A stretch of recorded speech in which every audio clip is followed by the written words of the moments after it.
ഇന്ത്യക്കെതിരെ വീണ്ടും വിമർശനവുമായി ഡൊണാൾഡ് ട്രംപ്. ഇന്ത്യ ഏറ്റവും കൂടുതൽ ചുങ്കം ചുമത്തുന്ന രാജ്യം എന്നാണ് ട്രംപ് പറയുന്നത്. ഉൽപ്പന്നങ്ങൾ ഇന്ത്യയിൽ വിൽക്കാനാകാത്ത സ്ഥിതിയാണെന്നും ട്രംപ് പറയുന്നു. തനിക്ക് ആരോഗ്യ പ്രശ്നങ്ങളുണ്ടെന്ന പ്രചാരണം തള്ളി ട്രംപ് രംഗത്ത് വരികയും ചെയ്തു. രഞ്ജിത്ത് രാമചന്ദ്രനാണ് കൂടുതൽ വിവരങ്ങളുമായി നമുക്കൊപ്പം ചേരുന്നത്. Ranjith, good morning. കഴിഞ്ഞ ദിവസം നമ്മൾ കണ്ടതാണ് ഈ ത്രികക്ഷി ചർച്ചയ്ക്ക് ശേഷം രൂക്ഷമായ ഭാഷയിൽ വിമർശനവുമായി ട്രംപ് ഇന്ത്യക്കെതിരെ രംഗത്ത് വരുന്ന സാഹചര്യം അത് തുടരുകയാണ്, അല്ലേ? തീർച്ചയായും ഈ ആരോഗ്യ പ്രശ്നങ്ങളാൽ ട്രംപ് വലയുകയാണ് എന്നുള്ള ചില അഭ്യൂഹങ്ങളൊക്കെ വലിയ തോതിൽ കഴിഞ്ഞ ദിവസങ്ങളിലൊക്കെ പ്രചരിച്ചിരുന്നു ആര്യ. അതുമായി ബന്ധപ്പെട്ട ചില ഹാഷ്ടാഗുകളൊക്കെ, ട്രംപ് മരിച്ചു എന്ന രീതിയിലുള്ള ഹാഷ്ടാഗുകളൊക്കെ പ്രചരിച്ചിട്ട് പശ്ചാത്തലമൊക്കെ ഉണ്ടായിരുന്നു. അത് വൈറലായിരുന്നു. JD വാൻസ് ഇതുമായി ബന്ധപ്പെട്ട് പറഞ്ഞത് ട്രംപിന് എന്തെങ്കിലും പ്രശ്നം വന്നാൽ താൻ അമേരിക്കയുടെ മറ്റു കാര്യങ്ങൾ ഏറ്റെടുക്കുമെന്ന് മറ്റുമായിരുന്നു. ഇതൊക്കെ വലിയ തോതിൽ അഭ്യൂഹങ്ങൾക്കിടയാക്കിയിരുന്നു. ഇതൊക്കെ മാറ്റിവെച്ചുകൊണ്ടാണ് ഇപ്പോൾ ട്രംപിൻ്റെ വാർത്താ സമ്മേളനം വിളിക്കാൻ അദ്ദേഹം തയ്യാറായത്. താൻ വലിയ തിരക്കിലായിരുന്നു. ജോലി തിരക്കുകളും മാധ്യമങ്ങൾക്കുള്ള അഭിമുഖവും ഒപ്പം ഗോൾഫ് ക്ലബ് സന്ദർശനവും മറ്റുമായി വലിയ തിരക്കിലായിരുന്നു എന്ന് പറഞ്ഞുകൊണ്ടാണ് ട്രംപ് തൻ്റെ വാർത്താ സമ്മേളനം ആരംഭിച്ചത്. ഇതിനിടയിൽ ഇന്ത്യയെ വീണ്ടും രൂക്ഷമായി വിമർശിക്കാനും ട്രംപ് മടിച്ചില്ല എന്നുള്ളതാണ് ഏറ്റവും പ്രധാനപ്പെട്ട കാര്യം. ഇന്ത്യ ഏറ്റവും കൂടുതൽ ചുങ്കം ചുമത്തുന്ന ഒരു രാജ്യമാണ്. ഇന്ത്യയും അമേരിക്കയും തമ്മിലുള്ള വ്യാപാര കരാർ ഏകപക്ഷീയമാണ് എന്ന കാര്യം ട്രംപ് വീണ്ടും ആവർത്തിക്കുന്നൊരു പശ്ചാത്തലം കൂടി നമ്മളിതിനോട് ചേർത്ത് വെക്കണം.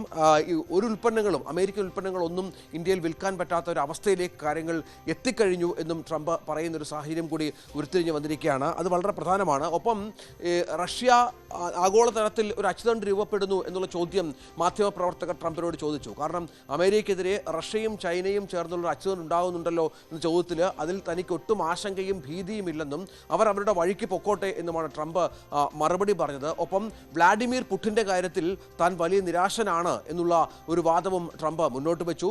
ഒപ്പം യുക്രൈനിൽ ഉണ്ടാകുന്ന മരണങ്ങൾ, റഷ്യൻ ആക്രമണത്തിൽ ഉണ്ടാകുന്ന മരണങ്ങൾ കുറയ്ക്കാനുള്ള എല്ലാ ശ്രമങ്ങളും തൻ്റെ ഭാഗത്തു നിന്ന് ഉണ്ടാകും എന്നും ട്രംപ് പറയുകയാണ്. അതായത് വ്യക്തമാക്കുന്നത് ഇന്ത്യയെ ശത്രുപക്ഷത്ത് നിർത്തിക്കൊണ്ടുള്ള പ്രഖ്യാപനങ്ങൾ ട്രംപ് ആവർത്തിക്കുന്നു എന്നുള്ളതാണ്. കഴിഞ്ഞ ദിവസവും സമാനമായി തന്നെ ഇന്ത്യയുമായി ബന്ധപ്പെട്ടുള്ള ഇത്തരം പ്രസ്താവനകൾ ട്രംപിൻ്റെ ഭാഗത്തു നിന്ന് ഉണ്ടായിരുന്നു എന്നുള്ളത് കൂടി ചേർത്ത് വെക്കണം. ഇന്ത്യ പലപ്പോഴും ഏകപക്ഷീയമായി കരാറുകൾ നടപ്പിലാക്കുന്ന ഒരു രാജ്യമാണ് എന്നും ഏറ്റവും കൂടുതൽ ഇന്ത്യയുടെ കയറ്റുമതി അമേരിക്കയിലേക്കാണ് എന്നും അതിൻ്റെ എല്ലാ പ്രയോജനവും ഇന്ത്യക്ക് മാത്രമാണ് എന്നും അമേരിക്കയ്ക്ക് അതുമായി ബന്ധപ്പെട്ട് യാതൊരു തരത്തിലുള്ള ഗുണവും കിട്ടുന്നില്ല എന്നും ആവർത്തിക്കുന്ന ട്രംപ് ഇന്ത്യയുമായി തൽക്കാലം അനുരഞ്ജനത്തിലില്ല എന്നുള്ള സൂചനകൾ കൂടി നൽകുന്നുണ്ട്. ഒപ്പം കൂടുതൽ മരുന്നുകൾക്കടക്കം, മെഡിസിൻസിനടക്കം 200% താരിഫ് ഏർപ്പെടുത്താൻ ട്രംപ് ആലോചിക്കുന്നു എന്നുള്ള വിവരങ്ങളൊക്കെ പുറത്തു വന്ന ഒരു പശ്ചാത്തലം കൂടിയുണ്ട്. അത് ഇന്ത്യക്കാണോ അമേരിക്കയാണോ ഗുണം ചെയ്യുക അല്ലെങ്കിൽ ദോഷം ചെയ്യുക എന്ന കാര്യത്തിൽ ഒരു വ്യക്തതയൊന്നും വന്നിട്ടില്ല എങ്കിൽ പോലും ഇത്തരം കാര്യങ്ങളിൽ വളരെ ചില നിലപാടുകൾ ട്രംപിൻ്റെ ഭാഗത്ത് നിന്ന് ഉണ്ടാകും എന്ന്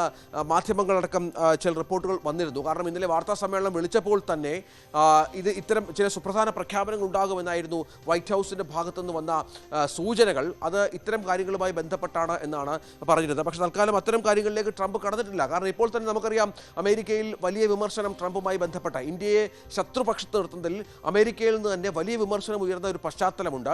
അത് ട്രംപിനെ ഒരുപക്ഷെ ഒന്ന് ചിന്തിപ്പിച്ചേക്കാം. അതായത് കൂടുതൽ പ്രഖ്യാപനങ്ങളിലേക്ക് കടക്കാതെ തൽക്കാലം ഒന്ന് മയപ്പെടുത്തുന്ന സമീപനം ട്രംപിൻ്റെ ഭാഗത്തു നിന്ന് ഉണ്ടാകുന്നു എന്നുള്ളതാണ്. പക്ഷേ അപ്പോഴും ഇപ്പോൾ ചുമത്തിയിരിക്കുന്ന ചുങ്കം, താരിഫ്, അത് കുറയ്ക്കുന്ന കാര്യത്തിൽ യാതൊരു സൂചനകളും ട്രംപ് നൽകുന്നില്ല എന്നത് ഏറ്റവും പ്രധാനപ്പെട്ട ഒരു കാര്യമാണ്. അതുതന്നെയാണ് ഇന്ത്യ ആശങ്കയിലാടുന്നത്. നമുക്കറിയാം കഴിഞ്ഞ ദിവസങ്ങളിലൊക്കെ ഷാങ്ഹായിൽ നടന്ന കൂടിക്കാഴ്ചയിൽ ഇന്ത്യ കൂടുതൽ വിപണികൾ കണ്ടെത്താനുള്ള ശ്രമങ്ങൾ നടത്തിയ ഒരു പശ്ചാത്തലം ഇതിനോട് ചേർത്ത് വെക്കണം. ഇന്ത്യയും റഷ്യയും ചൈനയും തമ്മിലുള്ള ഒരു അച്ചുതണ്ട് രൂപപ്പെടുത്താനുള്ള ശ്രമങ്ങൾ നടക്കുന്നുണ്ട്. ഒപ്പം റഷ്യയിൽ നിന്ന് എണ്ണ കൂടുതലായി വാങ്ങും എന്നുള്ള പ്രഖ്യാപനവും ഇന്ത്യയുടെ ഭാഗത്തുനിന്നുണ്ടായിരുന്നു. ഇതിനിടയിൽ റഷ്യ ഇപ്പോൾ പറഞ്ഞിരിക്കുന്നത് ഇന്ത്യക്ക് നൽകുന്ന എണ്ണയുടെ വില വീണ്ടും കുറയ്ക്കും എന്നുള്ള സൂചനകൾ കൂടി റഷ്യയുടെ ഭാഗത്തുനിന്നുണ്ടാകുന്നു എന്നുള്ളത് ഏറ്റവും പ്രധാനപ്പെട്ട ഒന്നാണ്. ഇത്തരത്തിൽ ലോകത്തിൽ ഒരു പുതിയ അച്ചുതണ്ട് അമേരിക്ക ഇല്ലെങ്കിലും അമേരിക്കയുടെ സഹായം ഇല്ലെങ്കിലും തങ്ങൾക്ക് മുന്നോട്ട് പോകാം എന്ന കൃത്യമായ പ്രഖ്യാപനം ഇന്ത്യയുടെ ഭാഗത്തുനിന്നുണ്ടാകുന്ന ഒരു സാഹചര്യത്തെ കൂടി ട്രംപ് വിലയിരുത്തുന്ന ഒരു പശ്ചാത്തലമുണ്ട്. പക്ഷേ ഈ അച്ചുതണ്ടിൻ്റെ കാര്യത്തിൽ ഇന്ത്യയുടെ പേര് ട്രംപ് എടുത്തു പറഞ്ഞില്ല എന്നത് ശ്രദ്ധേയമാണ്. റഷ്യയും ചൈനയും തമ്മിലുള്ള അച്ചുതണ്ടിൻ്റെ കാര്യമാണ് എടുത്തു പറഞ്ഞതും അത് തന്നെ ആശങ്കപ്പെടുത്തുന്നില്ല എന്ന് പറഞ്ഞു വെക്കുന്ന പശ്ചാത്തലം കൂടി ട്രംപ് ഒരുക്കി എന്നുള്ളതാണ്. ഏതായാലും താൻ ആരോഗ്യവാനാണ് എന്ന സന്ദേശം വളരെ കൃത്യമായി തന്നെ ട്രംപ് നൽകുന്ന ഒരു സാഹചര്യം കൂടി ഇതിനോട് ചേർത്ത് വെക്കണം. തൻ്റെ ആരോഗ്യവുമായി ബന്ധപ്പെട്ട പ്രചരിച്ചിരുന്ന കാര്യങ്ങളൊക്കെ തെറ്റാണ് എന്ന് അദ്ദേഹം പറയുന്നു. തൻ്റെ ചില തിരക്കുകൾ കാരണം മാധ്യമങ്ങൾക്കുള്ള അഭിമുഖത്തിൽ താൻ ഉണ്ടായിരുന്നു. പല ഓൺലൈൻ മാധ്യമങ്ങൾക്ക് അഭിമുഖം നൽകി. ജോലി തിരക്കുണ്ടായിരുന്നു. ഒപ്പം വെർജീനിയയിലെ ഗോൾഫ് ക്ലബ് സന്ദർശനം തൻ്റെ ഇതിൻ്റെ ഇടയ്ക്കുള്ളൊരു ഭാഗമായി താൻ നടത്തിയിരുന്നു. ഇതിൻ്റെയൊക്കെ തിരക്കുകൊണ്ടാണ് കഴിഞ്ഞ കുറേ ദിവസങ്ങളായി തന്നെ പൊതുമധ്യത്തിൽ കാണാതിരുന്നത് എന്നുള്ള സൂചനകൾ കൂടി ട്രംപ് നൽകുകയാണ് ആര്യ.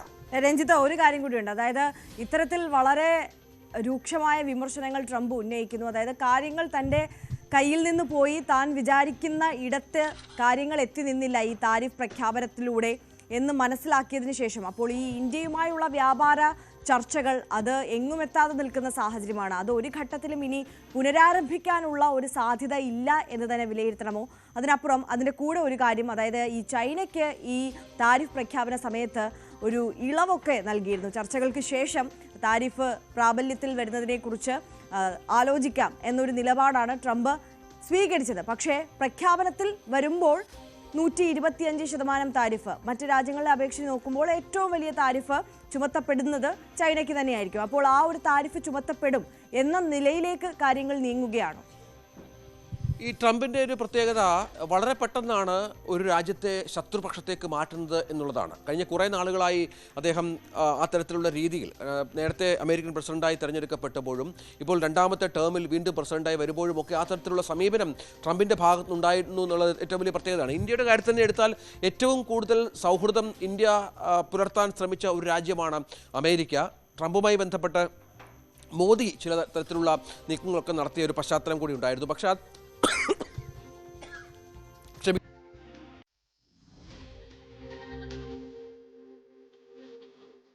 ശരി രഞ്ജിത, തുടരാമെങ്കിൽ തുടരാം.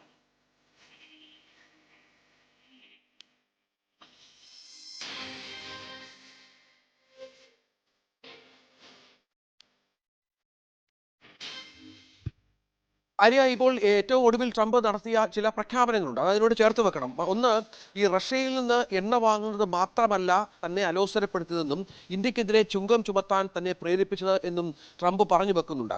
വ്യാപാര ചർച്ചകളുമായി ബന്ധപ്പെട്ട് ഇന്ത്യയുടെ ഭാഗത്ത് ഒരനാസ്ഥ ഉണ്ടായി എന്നുള്ള തരത്തിലുള്ള കാര്യങ്ങൾ ട്രംപ് പറഞ്ഞു വെക്കണം. അതായത് ഈ ചർച്ച നീട്ടിക്കൊണ്ടു പോകാൻ ഇന്ത്യ പലപ്പോഴും ശ്രമിച്ചിരുന്നു.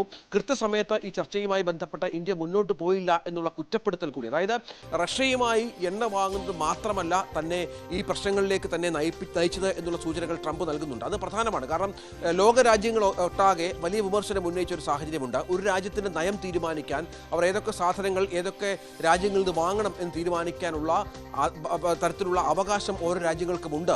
പക്ഷേ ഏകപക്ഷീയമായ തരത്തിൽ ഇത്തരം ചുങ്കങ്ങൾ ചുമത്തുമ്പോൾ അതെന്തിന് അമേരിക്ക മറ്റു രാജ്യങ്ങളുടെ കാര്യത്തിൽ ഇടപെടണം, അവരുടെ നയങ്ങൾ തീരുമാനിക്കുന്ന കാര്യത്തിൽ ഇടപെടണമെന്ന ചോദ്യം ലോകരാജ്യങ്ങൾ ഉന്നയിച്ച പശ്ചാത്തലമുണ്ട്. ഷാഹായിലും സമാനമായി തന്നെ ചില ശബ്ദങ്ങൾ നമ്മൾ കേട്ടതാണ്. ഇന്ത്യക്ക് പഹൽഗാം ഭീകരാക്രമണത്തിലടക്കം ഇന്ത്യക്ക് വലിയ പിന്തുണ രാജ്യങ്ങളുടെ ഭാഗത്തു നിന്ന് ലഭിച്ച ഒരു സാഹചര്യമുണ്ട്.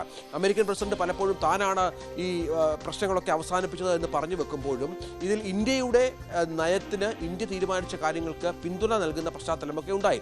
അവിടെയാണ് ട്രംപ് ഇത്തരത്തിൽ നിലപാടും നയങ്ങളുമൊക്കെ മാറ്റുന്നത്. റഷ്യൻ എണ്ണ മാത്രമല്ല പ്രശ്നം എന്നുള്ളതും ഇന്ത്യയുടെ വ്യാപാര രീതികൾ, അതായത് തങ്ങളുമായുള്ള ചർച്ചകളുടെ രീതികൾ തന്നെ ചൊടിപ്പിച്ചിട്ടുണ്ട് എന്ന് വ്യക്തമാക്കുന്ന പശ്ചാത്തലമുണ്ട്. അങ്ങനെ ഇപ്പോൾ ചൈനയുമായി ബന്ധപ്പെട്ടായാലും പ്രഖ്യാപനങ്ങൾ ഉണ്ടാകുമ്പോൾ ആ രാജ്യത്തെ വളരെ പെട്ടെന്ന് ശത്രുപക്ഷത്തേക്ക് മാറ്റുന്ന ഒരു സാഹചര്യം ഉണ്ടാകുന്നുണ്ട്. അവിടെയാണ് ഈ ഞാൻ നേരത്തെ പറഞ്ഞ പ്രസക്തമായ ചില അച്ചുതണ്ടുകൾ രൂപപ്പെടുകയും ഇന്ത്യയും റഷ്യയും ചൈനയുമായി ചില വ്യാപാര സാധ്യതകൾ, ഒപ്പം അതിർത്തി തർക്കമടക്കമുള്ള പ്രശ്നങ്ങളിൽ ചില അനുരഞ്ജനങ്ങളിലേക്ക് കാര്യങ്ങൾ പോകുന്നു എന്നുള്ള രീതിയൊക്കെ വരും. നമുക്കറിയാം, അമേരിക്കയ്ക്ക് ഏറെ താല്പര്യമുള്ള സ്ഥലമാണ് ഏഷ്യയിലെ പല പ്രദേശങ്ങളും എന്നുള്ളത് അറിയാം. പാകിസ്ഥാനുമായി അവർ വലിയ തോതിലുള്ള ബന്ധം പുലർത്തുന്നുണ്ട്. പാകിസ്ഥാൻ പ്രധാനമന്ത്രി അടക്കം പലപ്പോഴും വൈറ്റ് ഹൗസിൽ വന്നു പോയതൊക്കെ നമ്മൾ കണ്ടിരുന്നു. അവിടെ ചൈനയുമായി ഇന്ത്യ അടുക്കുന്നതിനെ ആശങ്കയോടെ തന്നെ അമേരിക്ക എന്ന രാജ്യം ഒട്ടാകെ കാണുന്നൊരു പശ്ചാത്തലം കൂടിയുണ്ട്.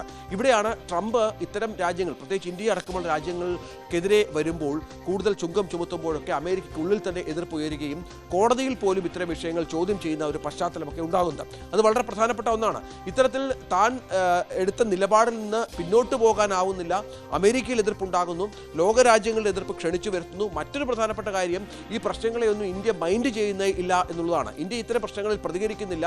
ലോകത്ത് പല വേദികൾ കിട്ടിയിട്ടും ട്രംപിനെതിരെയും അമേരിക്കയ്ക്കെതിരെയും നേരിട്ട് വിമർശനം ഉന്നയിക്കാൻ പ്രധാനമന്ത്രി നരേന്ദ്രമോദി തയ്യാറാകുന്നില്ല എന്നതും പ്രധാനമാണ്. അപ്പോൾ ഒരു അനുരഞ്ജനത്തിൻ്റെ സാധ്യതകൾ ഇന്ത്യ അടയ്ക്കുന്നില്ല. ഏത് സമയത്തും ട്രംപിൻ്റെ മനം മാറാം എന്നുള്ള പ്രതീക്ഷ ഇന്ത്യക്കുണ്ട്. പക്ഷേ അപ്പോഴും തങ്ങളുടേതായ രീതിയിൽ തങ്ങളുടെ സാധ്യതകൾ തേടി ഇന്ത്യ പലതരത്തിലുള്ള നീക്കങ്ങൾ നടത്തുന്നുണ്ട് എന്നതും പ്രധാനമാണ്. തങ്ങളുടെ ഉൽപ്പന്നങ്ങൾ വിറ്റഴിക്കാൻ ആക്രമിക്കാനുള്ള പല മേഖലകളിലേക്കും ഇന്ത്യ കടക്കുന്നുണ്ട്. പല രാജ്യങ്ങളുമായും അത്തരത്തിൽ ടൈപ്പുകൾ ഉണ്ടാക്കുന്നുണ്ട്. പ്രധാനമന്ത്രി അതിനുള്ള അശ്രാന്ത പരിശ്രമത്തിലാണ്. അതിൻ്റെ ഭാഗമായാണ് ചൈനീസ് പ്രസിഡന്റുമായും റഷ്യൻ പ്രസിഡന്റുമായും മറ്റും സംസാരിക്കുകയും ഇതുമായി ബന്ധപ്പെട്ട ചർച്ചകൾ നടത്തുകയും മറ്റും ചെയ്തത്. അങ്ങനെ ഇന്ത്യയുടെ നീക്കവും ഇന്ത്യയുടെ ഇപ്പോഴത്തെ മൗനവും ഒക്കെ ട്രംപിനെ വല്ലാതെ അസ്വസ്ഥമാക്കുന്നുണ്ട് എന്ന കാര്യത്തിലും സംശയമില്ല. അത് തന്നെയാണ്. രഞ്ജിത്ത് രാമചന്ദ്രനാണ് വിവരങ്ങൾ നൽകിയത്. രഞ്ജിത്ത് സൂചിപ്പിച്ചതുപോലെ തന്നെ ട്രംപ് വിചാരിച്ചതുപോലെ തന്നെ ഈ 50% താരിഫ് പ്രഖ്യാപിച്ചതോടുകൂടി ഇന്ത്യ തകർന്നടിയുന്ന ഒരു സാഹചര്യം ഉണ്ടായില്ല, പ്രതിസന്ധിയിലാകുന്ന ഒരു സാഹചര്യം ഉണ്ടായില്ല.